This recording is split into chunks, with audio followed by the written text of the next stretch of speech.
ये लो बहू।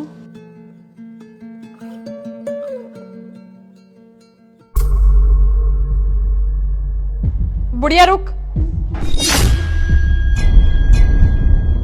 यहाँ पर ये 2 गिलास रखे हो, तुझे दिखाई नहीं देते क्या? तेरा बाप उठाएगा इसे। उठाती हूँ बहू, जल्दी उठा।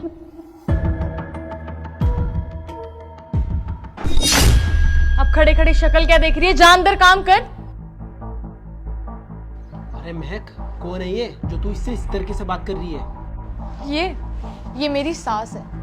वैसे तो इसे नौकरानी ही समझ, क्योंकि इस घर में सास कम और नौकरानी ज्यादा है। वो क्या है ना, बेचारी गांव की गवार है, वहां पे भी इसे काम करने की आदत थी, तो मैंने सोचा कि इससे यहाँ भी काम ही करवा लूं। अरे वाह यार, तूने तो अपनी सास को सही कंट्रोल में कर रखा है। और नहीं तो क्या, अगर मैं ये सब नहीं करूंगी ना तो कल को मेरे सिर पर नाचेगी। और वैसे भी अगर इसके होते हुए मुझे काम करना पड़ेगा तो इसके इस घर में रहने का फायदा ही क्या है? लेकिन महक, फिर भी ये गलत है ना। वो तेरी माँ समान है और अपनी माँ से कोई ऐसे बात करता है यार। ओए रोशन, इस औरत का कंपैरिजन ना मेरी माँ के साथ मत कर। और वैसे भी इसका कोई स्टैंडर्ड नहीं है। कहाँ मेरी माँ और कहाँ ये, जमीन आसमान का फर्क है दोनों में, समझा? अरे महक, ये सिर्फ तेरी सोच है। सास भी ना माँ के समान होती है, उनकी भी इज्जत करनी चाहिए। अरे रोशन यार, बस बहुत हो गया। इस घटिया औरत के बारे में बात कर तू मुझसे क्यों झगड़ रहा है? मुझे इसके बारे में कोई बात नहीं करनी। वैसे भी अनपढ़ गवार है ये, कुछ नहीं आता इसे। अरे छोड़ना यार रोशन, हम इतने दिनों बाद मिले, एंजॉय करते। कहाँ तू उसको लेके बैठ गया? हटा इस बात को, एंजॉय कर।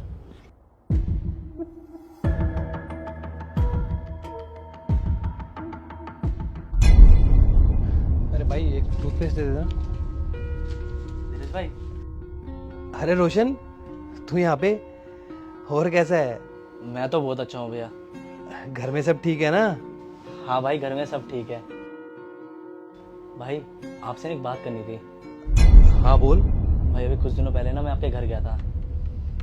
मैंने देखा आपकी वाइफ ना आपकी मम्मी के साथ बिल्कुल भी अच्छा व्यवहार नहीं रखती है। उन्होंने तो अपने घर की नौकरानी बना रखा है उन्हें। अबे क्या बोल रहा है तू? वो तो उनका बहुत ख्याल रखती है। भैया, वो सबसे ढोंग है और कुछ नहीं। मैंने सब कुछ अपनी आंखों से देखा है। बिल्कुल भी इज्जत नहीं करती उनकी। लेकिन ऐसा कैसे हो सकता है? अगर ऐसी कोई बात होती तो माँ मुझे जरूर बताती। भैया, आप एक बार आराम से पूछना, वो सब कुछ बताएगी आपको। बाकी मेरा फर्ज था आपको बताना, बाकी मानना ना मानना आपकी मर्जी। अच्छा भैया, नमस्ते।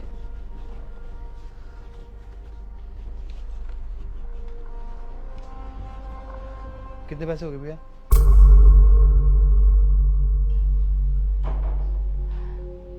अरे बेटा, आ गया तू?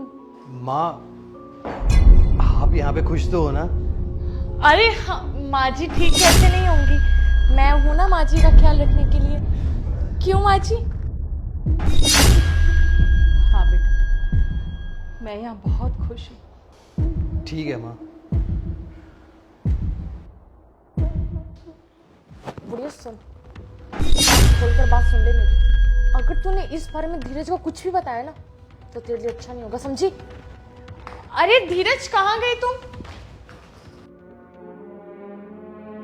अच्छा ठीक है बेबी, अपना ध्यान रखना। चलो ठीक है, बाय। बाय। चलिए सर, लेट हो रही है। पापा? धीरज, ये सब क्या है? पापा ड्राइवर? हाँ, इन्होंने मुझे बोला कि मुझे काम की जरूरत है तो मैंने इनको ड्राइवर रख लिया और पूरे 15,000 रुपये सैलरी दे रहा हूँ मैं इनको। धीरज, तुम पागल हो क्या? वो मेरे पापा और तुमने उनको ड्राइवर रख लिया? अरे तो क्या हो गया, घर में खाली तो पड़े थे और 2 पैसे कमा लेंगे तो अच्छी तो बात है ना। धीरज, तुम ऐसे मेरे पापा से बदतमीजी से बात नहीं कर सकते, समझे? अच्छा, तो मैं तुम्हारे पापा से ऐसे बात नहीं कर सकता और तुम मेरी माँ को नौकरानी बना सकती हो? अगर तुम मेरी माँ को नौकरानी बना के रखोगी तो ठीक है, मैं भी तुम्हारे पापा को ड्राइवर बना लूंगा। ये क्या बोल रहे हो तुम? चुप करो तुम।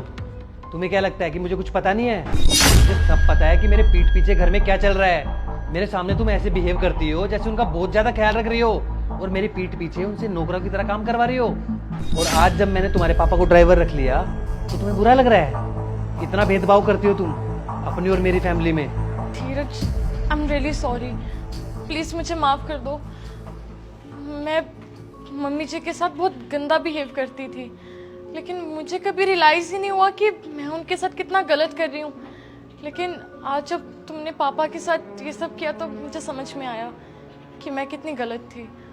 प्लीज़ मुझे माफ़ कर दो। बेटा, लड़की की शादी होने के बाद उसके असली माँ बाप ना उसके सास ससुर ही होते हैं, और सास ससुर की वैसे ही इज्जत करो जैसे तुम अपनी माँ बाप की इज्जत करती हो। तुमने ये हरकत करके ये तो साबित कर ही दिया, तुम्हारा बस चले तो तुम हमें ही नौकर बना दो। और दामाद जी ने मुझे ड्राइवर नहीं रखा, वो तो उन्होंने ये सब इसलिए किया कि तुम्हें एहसास हो सके उन्हें क्या महसूस होता है, और तुमने ना बिल्कुल ठीक नहीं किया। आई एम सॉरी पापा। धीरज, आई एम सॉरी। मैं दोबारा ऐसा कभी नहीं करूँगी और मम्मी जी से भी माफ़ी मांगूंगी। अगर आज के बाद तुमने मेरी मम्मी के साथ ऐसे बिहेव किया ना, तो वो दिन इस घर में तुम्हारा आखिरी दिन होगा। आइए पापा जी।